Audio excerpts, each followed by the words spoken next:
ಕೊಲ್ಲಿ. ನಾನೇ ತಾಳಿ ಕಟ್ಟಿತ್ತು ಅಂತ ಒಂದ್ ಮಾತು ಹೇಳ್ಬೋದಾಗಿತ್ತಲ್ಲೋ ನೀನು. ನೀನಂದ್ರೆ ನನ್ಗೆ ಎಷ್ಟಿಷ್ಟ ಅಂತ ನಿನ್ಗೆ ಗೊತ್ತಿಲ್ವೇನೋ. ಸೇವಂತಿ, ನಾನು ನಿನ್ನ ಮದುವೆ ಆಗ್ತೀನಿ ಅಂತ ನನ್ನ ಹತ್ರ ಹೇಳಿದ್ದಿದ್ರೆ ನಾನೇನ್ ಬೇಡ ಅಂತಿದ್ದೇನೋ ರಾಸ್ಕಲ್.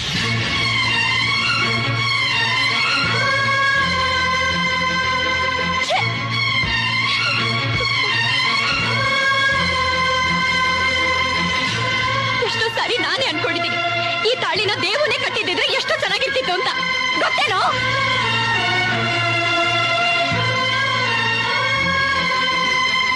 ಎಷ್ಟು ಸಾರಿ ನಾನೇ ಅನ್ಕೊಂಡಿದ್ದೆ ಈ ತಾಳಿನ ಕಿತ್ತಾಕಿ ನಿನ್ನನ್ನೇ ಮದುವೆ ಮಾಡ್ಕೋಬೇಕು ಅಂತ.